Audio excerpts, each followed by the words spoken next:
HIMS. Can we trust Andrew Dudum? Ciao guys, this is a digest of the HIMS Q3 earnings report. As always, you can go on lorenzo.com to find the complete articles that you can read, and you will find more details that what I'm being presenting now. So let's go through it. HIMS is going after something that nobody has ever reached in healthcare, and that is at least partially by design. So what does it mean? Imagine you could feed millions of real patient data points, lifestyle habits, drug side effects, actual effectiveness of drugs, diet, medical history, genetic, even where people live. That, of course, has an impact, pollution, and this kind of stuff. All right. You can fit all this information into one giant brain that connects all the dots. Then again, healthier humans who over time need fewer and fewer medicines, right? So now ask yourself, who on earth has the economic incentive to sell less medicine? Of course, nobody. Not big pharma, not the food industry, and not governments that are, of course, just a representation of the former two, right? So sure, there are a thousand of amazing doctors that are doing a really good job researching and trying to do their best, but these are individual initiatives that doesn't don't move the needle, right? So uh, this is the genius of what Andrew Dudum is building. He's going to reduce total drug sales and prices by selling drugs. And this is the reason, this is the glitch in the system. This is the reason why nobody saw it coming, you know? And it's the reason why HIMS is still allowed to exist and to compound like crazy. So, in other words, HIMS is chasing the holy grail of healthcare, network effect. The more user on the platform, the more data, the smarter the recommendations, the better the outcomes, the lower the prices, the more the users, and so on again, again, and again. So, why isn't this network effect already exploding and showing in the numbers? This is the questions I think everyone of us is asking, is wondering, right? Well, I think that's because we are literally just about to start. So, the missing piece to make all this work until a few years ago was a powerful generative AI that is actually viable even in terms of cost, but now it is there. So who has the data that is the other piece of the puzzle to make all these systems work? Well, guess who is about to own the richest trove of consumer-driven, outcome-tracked health data on the planet? And this is a quote I'm reading here. This is a quote from Yemi Okupe, the CFO, in the last earnings call. We believe the breadth of data on our platform is and its utility value in helping our subscribers optimize their health will meaningfully increase with the launch of deeper diagnostic testing.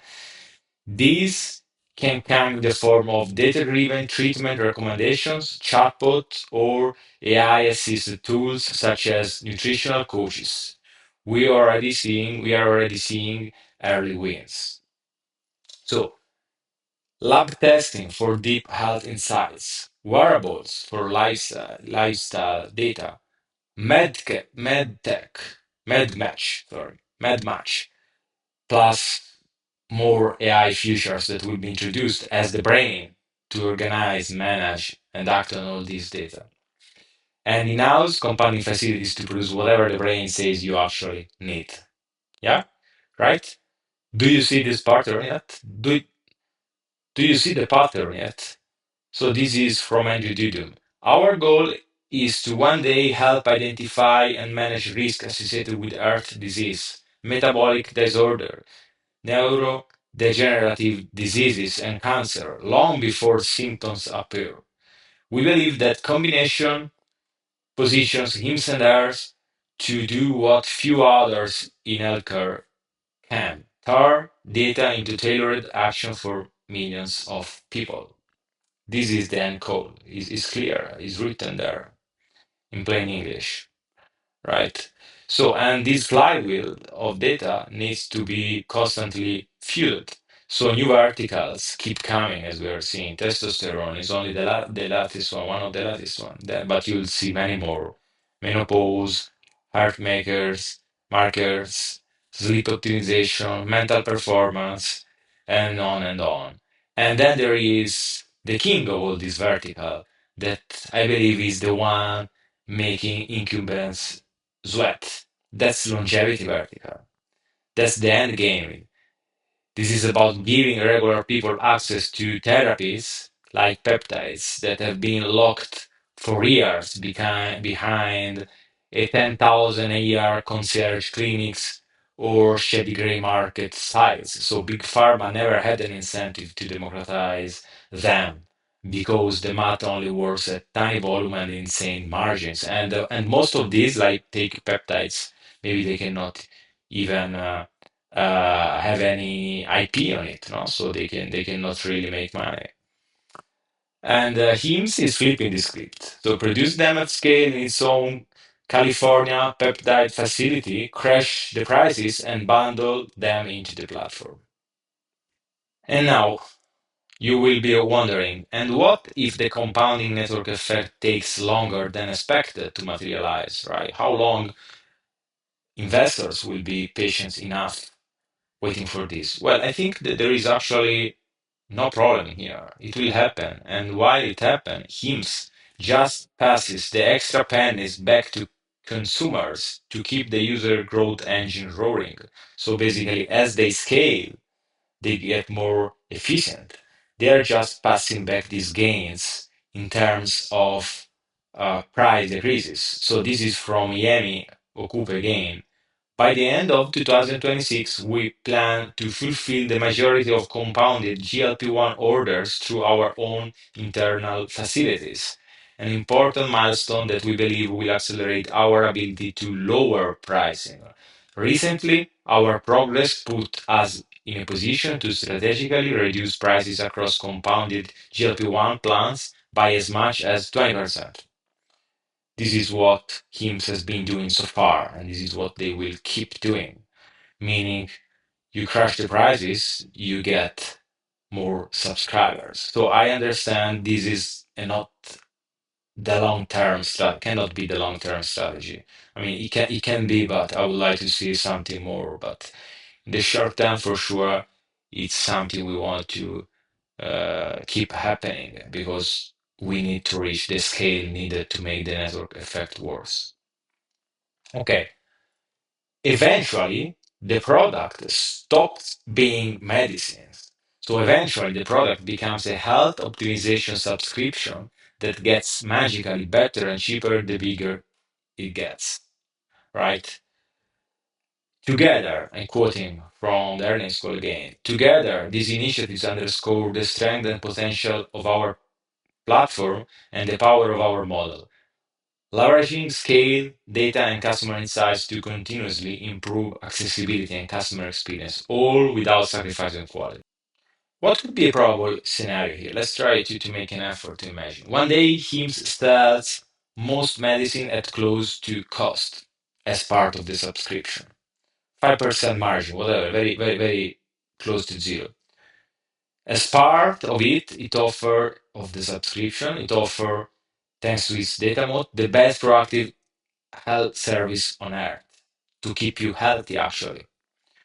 How much would 10% of the 1 billion adults over 30 in US, Europe, and Canada, so around 100 million, pay for that bundle? Well, I think $20 per month. I think it feels conservative. Let's say $20 per month. That's 24 billions a year of high margin, higher than 80% for sure, subscription revenue. And this is before You add drug sales, partnerships, advertising, B2B of any kind, and so on. So can you see it now? No incumbent can copy this as of now.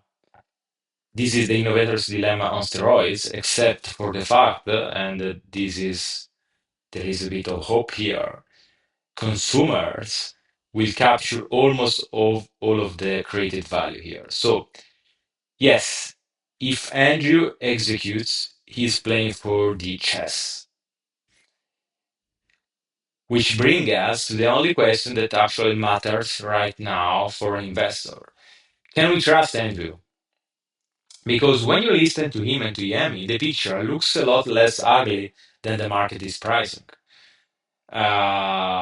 Personalized subscribers is up 54% year over year. Multi-condition subscriber up 8% year over year, and it's already 20% of the base.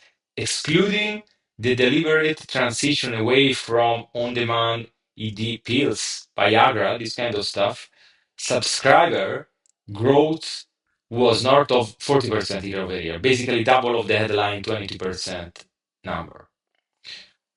Yemi on the call. Our expectation is that the effects of this transition will meaningfully dissipate in the second half of the year. We believe, in conjunction with the launch of new offerings, such as testosterone, we will see accelerating growth in the second half of 2026 within our HIMS portfolio.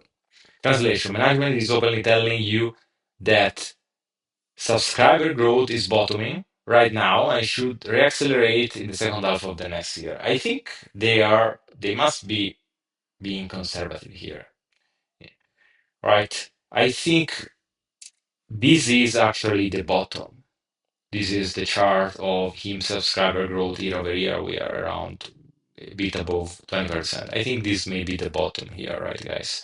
So I expect over the next 3 quarters that we will see a reacceleration. And the main KPI I will be watching religiously for the next 3 quarters is subscriber growth. If it reaccelerates, the network effect story I just laid out goes from possible to inevitable, and the mode becomes unbridgeable. And I'm perfectly fine if they have to compress margin for a few quarters to buy that growth. The long-term price is too big. So just go ahead, Andrew. Right? As of today, HIMS remains 18% of my portfolio, my second largest position after Lemonade, which if you follow me, you know that is my highest conviction name. And so still trust Andrew, and I still think most of people have no idea of what is coming. So best of luck to you, Andrew. Best of luck to all investors, and see you in the next update, guys.